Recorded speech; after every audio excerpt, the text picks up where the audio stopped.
शिव पुराण के श्रवण से देवराज को शिवलोक की प्राप्ति तथा चंचुला का पाप से भय एवं संसार से वैराग्य। श्री शौनक जी ने कहा, महाभाग सूत जी, आप धन्य हैं, परमार्थ तत्व के ज्ञाता हैं। आपने कृपा करके हम लोगों को यह बड़ी अद्भुत एवं दिव्य कथा सुनाई है। भूतल पर इस कथा के समान कल्याण का सर्वश्रेष्ठ साधन दूसरा कोई नहीं है। यह बात हमने आज आपकी कृपा से निश्चय पूर्वक समझ ली। सूत जी, कलयुग में इस कथा के द्वारा कौन कौन से पापी शुद्ध होते हैं, उन्हें कृपा पूर्वक बताइए और इस जगत को कृतार्थ कीजिए। सूत जी बोले, हे मुने, जो मनुष्य पापी, दुराचारी एवं खल तथा काम क्रोध आदि में निरंतर डूबे रहते हैं, वे भी इस पुराण के श्रवण पठन से अवश्य ही शुद्ध हो जाते हैं।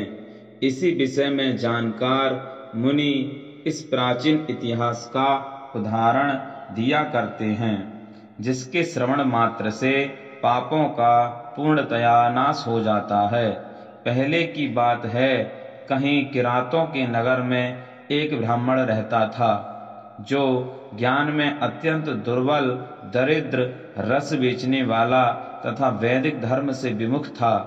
वह स्नान, संध्या आदि कर्मों से भ्रष्ट हो गया था और वैश्य वृत्ति में तत्पर रहता था। उसका नाम था देवराज।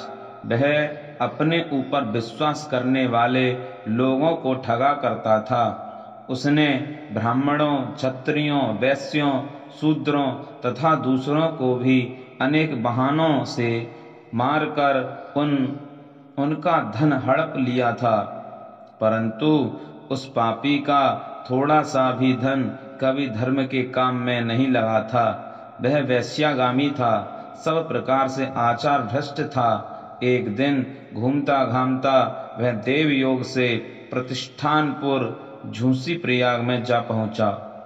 वहां उसने एक शिवालय देखा, जहां बहुत से साधु महात्मा एकत्र हुए थे। देवराज उस शिवालय में ठहर गया, किंतु वहां उस ब्राह्मण को ज्वर आ गया। उस ज्वर से उसको बड़ी पीड़ा होने लगी। वहां एक ब्राह्मण देवता शिव पुराण की कथा सुना रहे थे। ज्वर में पड़ा हुआ देवराज ब्राह्मण के मुखारविंद से निकली हुई उस शिव कथा को निरंतर सुनता रहा। एक मास के बाद वह ज्वर से अत्यंत पीड़ित होकर चल बसा। यमराज के दूत आए और उसे पासों में बांधकर बलपूर्वक यमपुरी में ले गए। इतने में ही शिवलोक से भगवान शिव के पार्षद गण आ गए। उनके गौर अंग कर्पूर के समान उज्जवल थे, हाथ त्रिशूल से सुशोभित हो रहे थे। उनके संपूर्ण अंग भस्म से उद्भासित थे और रुद्राक्ष की मालाएं उनके शरीर की शोभा बढ़ा रही थीं। वे सब के सब क्रोध पूर्वक यमपुरी में गए और यमराज के दूतों को मार पीट कर बारंबार धमकाकर उन्होंने देवराज को उनके चंगुल से छुड़ा लिया और अत्यंत अद्भुत विमान पर बिठाकर जब वे शिवदूत कैलाश जाने को उद्यत हुए, उस समय यमपुरी में बड़ा भारी कोलाहल मच गया। उस कोलाहल को सुनकर धर्मराज अपने भवन से बाहर आए। साक्षात दूसरे रुद्रों के समान प्रतीत होने वाले उन चारों दूतों को देखकर धर्मज्ञ धर्मराज ने उनका विधि पूर्वक पूजन किया और ज्ञान दृष्टि से देखकर सारा वृतांत जान लिया। उन्होंने भय के कारण भगवान शिव के उन महात्मा दूतों से कोई बात नहीं पूछी, उल्टे उन सब की पूजा एवं प्रार्थना की। तत्पश्चात वे शिवदूत कैलाश को चले गए और वहां पहुंचकर उन्होंने उस ब्राह्मण को दया सागर सांब शिव के हाथों में दे दिया। शौनक जी ने कहा, महाभाग सूत जी, आप सर्वज्ञ हैं। महामते, आपकी कृपा प्रसाद से मैं बारंबार कृतार्थ हुआ। इस इतिहास को सुनकर मेरा मन अत्यंत आनंद में निमग्न हो रहा है। अतः अब भगवान शिव में प्रेम बढ़ाने वाले शिव संबंधिनी दूसरी कथा को भी कहिए। श्री सूत जी बोले, सौनक सुनो, मैं तुम्हारे सामने गोपनीय कथा वस्तु का भी वर्णन करूंगा, क्योंकि तुम शिव भक्तों में अग्रगण्य तथा वेदवेत्ताओं में श्रेष्ठ हो। समुद्र के निकटवर्ती प्रदेश में एक वास्कल नामक ग्राम है, जहाँ वैदिक धर्म से विमुख महापापी द्विज निवास करते हैं। वे सब के सब बड़े दुष्ट हैं। उनका मन दूषित विषय भोगों में ही लगा रहता है। वे ना देवताओं पर विश्वास करते हैं, ना भाग्य पर। वे सभी कुटिल वृत्ति वाले हैं, किसानी करते और भांति भांति के घातक अस्त्र शस्त्र रखते हैं। वे व्यभिचारी और खल हैं। ज्ञान वैराग्य तथा सद्धर्म का सेवन ही मनुष्य के लिए परम पुरुषार्थ है। इस बात को वे बिल्कुल नहीं जानते हैं। वे सभी पशु बुद्धि वाले हैं। जहाँ के द्विज ऐसे हों, वहाँ के अन्य वर्णों के विषय में क्या कहा जाए। अन्य वर्णों के लोग भी उन्हीं की भांति कुत्सित विचार रखने वाले स्वधर्म विमुख एवं खल हैं। वे सदा कुकर्म में लगे रहते और नित्य विषय भोगों में ही डूबे रहते हैं। वहाँ की सब स्त्रियां भी कुटिल स्वभाव की, स्वेच्छाचारिणी, पापासक्त, कुत्सित विचार वाली और व्यभिचारिणी हैं। वे सद्व्यवहार तथा सदाचार से सर्वथा शून्य हैं। इस प्रकार वहाँ दुष्टों का ही निवास है। उस भास्कल नामक ग्राम में किसी समय एक बिंदुक नामधारी ब्राह्मण रहता था। वह बड़ा अधम था, दुरात्मा और महापापी था। यद्यपि उसकी स्त्री बड़ी सुंदरी थी, तो भी वह कुमार्ग पर ही चलता था। उसकी पत्नी का नाम था चंचुला।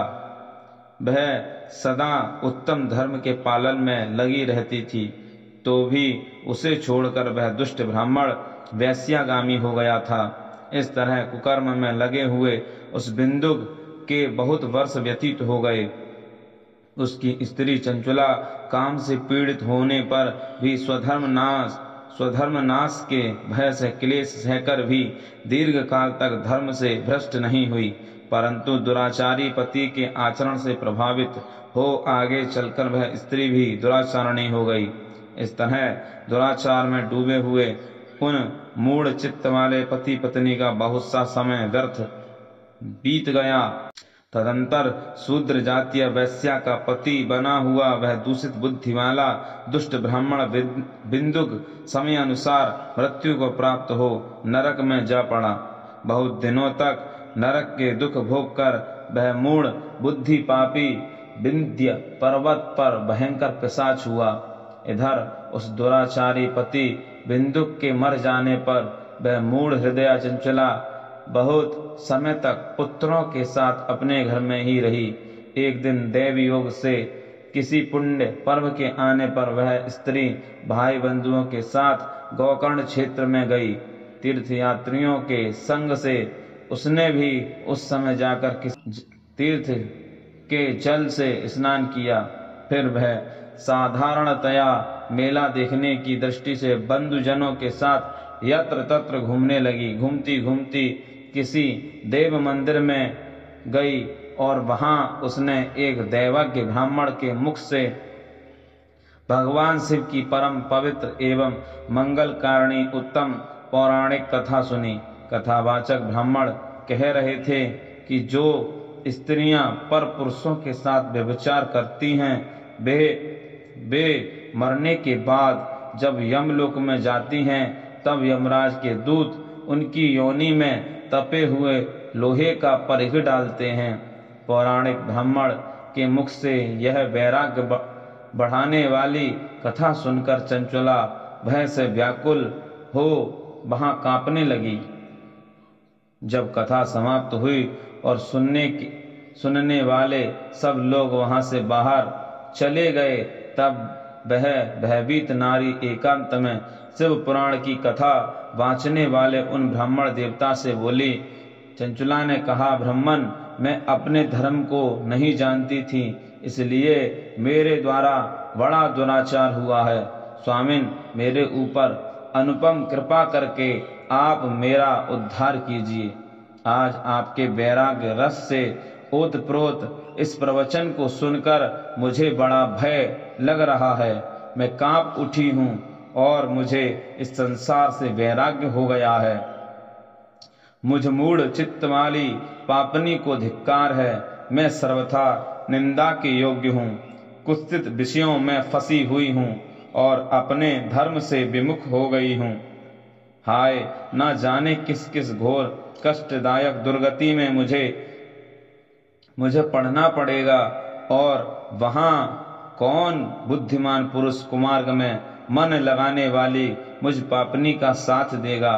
मृत्यु काल में मैं उन भयंकर यमदूतों को मैं कैसे देखूंगी, जब वे बलपूर्वक मेरे गले में फंदे डालकर मुझे बांधेंगे, तब मैं कैसे धीरज धारण कर सकूंगी। नरक में जब मेरे शरीर के टुकड़े टुकड़े किए जाएंगे, उस समय उस विशेष दुख देने वाली उस महान महायातना को मैं वहां कैसे सहूंगी। हाय, मैं मारी गई, मैं जल गई, मेरा हृदय विदीर्ण हो गया और मैं सब प्रकार से नष्ट हो गई, क्योंकि मैं हर तरह से पाप में ही डूबी रही हूँ।